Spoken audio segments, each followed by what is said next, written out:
warahmatullahi wabarakatuh. Perkenalkan, nama saya Muhammad Khaliful Fikri Hidayat dari Prodi Tasawuf dan Psikoterapi semester 3 kelas F2.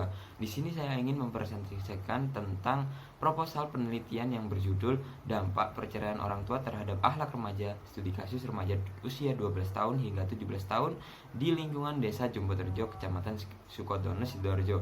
Nah, pernikahan merupakan peristiwa besar dalam kehidupan manusia antara seorang lelaki dan perempuan untuk hidup bersama dan meyakinkan lahir dan batin sebagai suami istri dengan tujuan membentuk keluarga atau rumah tangga yang bahagia dan kekal dalam rangka beribadah dan bertakarub ila Allah.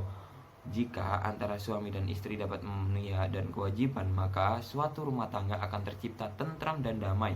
Dalam suatu bahtera rumah tangga selalu ada cobaan-cobaan, baik cobaan lahir maupun cobaan batin. Namun, pada kenyataannya manusia tidak dapat mengatasi cobaan batinnya.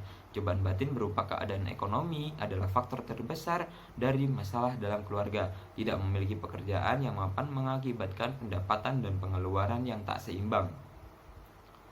Perceraian timbul karena tidak kecocokan antara suami istri dan berakhirnya hubungan keduanya yang diputuskan oleh hukum.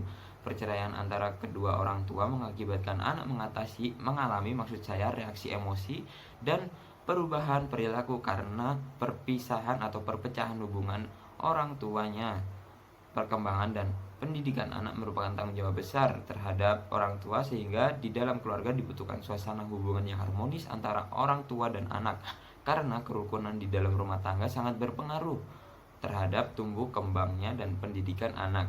Nah, dari uraian yang saya sampaikan tadi ini, rumusan masalahnya adalah berdasarkan latar belakang di atas yang tertera ya, maksud saya, maka dapat dikemukakan perumusan masalah dalam penelitian ini adalah bagaimana dampak perceraian orang tua terhadap akhlak remaja di Desa Jomboterjo, Sidoarjo.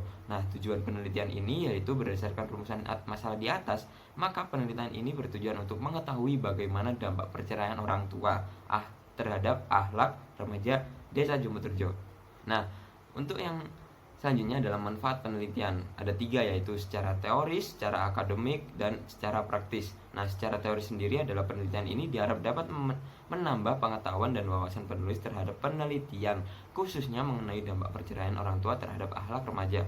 Nah, yang kedua secara akademik, yaitu penelitian ini disumbangkan kepada Fakultas Usuluddin dan Filsafat, khususnya kepada seluruh mahasiswa. Dan yang ketiga ialah secara praktis.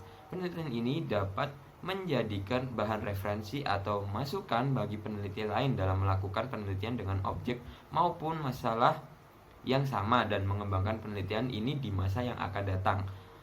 Oke, kajian pustaka sebelumnya ada beberapa penelitian yang sudah membahas mengenai dampak perceraian orang tua terhadap anak dengan variabel yang berbeda-beda. Namun berdasarkan eksplorasi penelitian terdapat beberapa penelitian yang cukup relevan dan juga bisa menjadi penguat dalam peneliti ini. Di antaranya adalah yang pertama, ada artikel yang berjudul Dampak Perceraian Orang Tua Terhadap Meaning of Life Remaja yang disusun oleh Roni Yunasril, Sinta Lestari, maksud saya Sylvia Adilanusa, Anissa Fortuna, yang diterbitkan pada tahun 2021. Nah, yang kedua adalah jurnal yang berjudul Dampak Perceraian Orang Tua Terhadap Anak.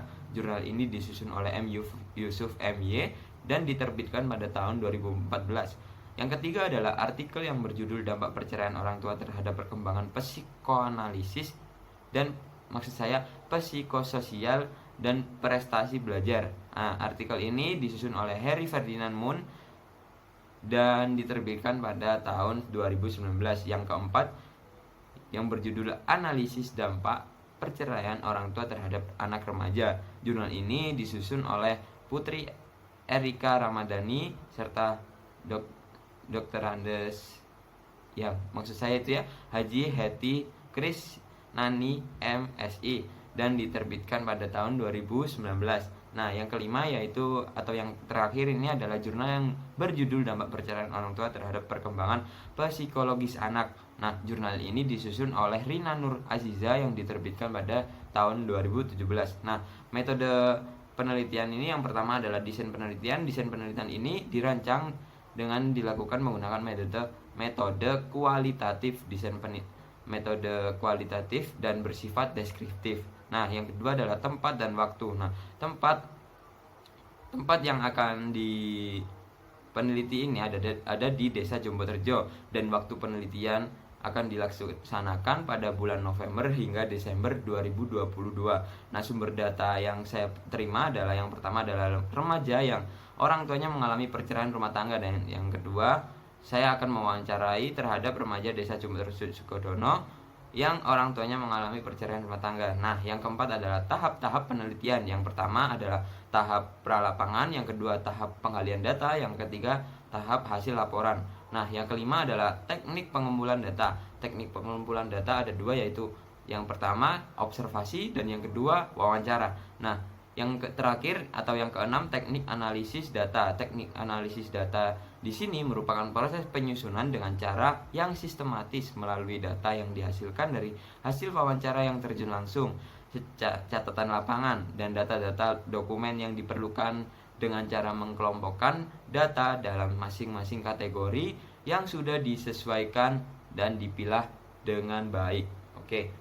Dan di tinjauan teori di sini ada yang pertama adalah pembahasan tentang perceraian, yang kedua pembahasan tentang akhlak, dan yang ketiga pembahasan tentang remaja. Nah, apa itu perceraian? Perceraian menurut Kamus Besar Bahasa Indonesia yang perihal perceraian antara suami dan istri, yang kata bercerai itu sendiri artinya menjatuhkan talak atau memutuskan hubungan sebagai suami istri. Dan yang kedua adalah faktor dan alasan penyebab terjadinya perceraian. Yang pertama, penyebab memungkinkan meningkatnya perceraian di tengah masyarakat. Yang pertama adalah status sosial ekonomi, yang kedua adalah usia mereka menikah, dan yang ketiga adalah tidak mempunyai keturunan. Nah, dan yang terakhir, penyebab kemungkinan meningkatkan perceraian yang terakhir adalah permasalahan perbedaan keyakinan antara suami dan istri. Dan yang kedua adalah pembahasan tentang akhlak. Secara bahasa, kata akhlak berasal dari kata bahasa Arab yang sudah diindonesiakan. Ia berupa akhlak jamak dari kulukun yang artinya perangai, tabiat, adat, dan sebagainya. Kata akhlak ini mempunyai akar yang sama dengan kata kholik yang bermakna pencipta, dan kata makhluk yang artinya ciptaan, yang diciptakan dari kata kolako, menciptakan. Oke. Pembagian akhlak ada dua, yaitu akhlak terpuji dan akhlak tercela. Akhlak terpuji sendiri adalah akhlak yang baik dan benar menurut syariat Islam, dan akhlak al-masmunah. Bila akhlak tercela adalah akhlak yang tidak baik dan tidak benar menurut syariat Islam. Dan yang terakhir adalah pembahasan tentang remaja. Ini ada pengertian remaja. Menurut John W. Santrok tahun 2002 menyebutkan bahwa masa remaja adalah masa periode perkembangan transisi ini dari sejak masa kanak-kanak hingga masa dewasa yang mencakup perubahan-perubahan kognitif, biologis, dan sosial emosional. Ciri-ciri remaja sendiri ada tiga, yaitu yang pertama pertumbuhan fisik, yang kedua perkembangan seksual, dan yang terakhir adalah emosi yang meluap. Itu tadi presentasi hasil proposal penelitian saya sendiri, dan saya ucapkan terima kasih banyak. Wassalamualaikum warahmatullahi wabarakatuh.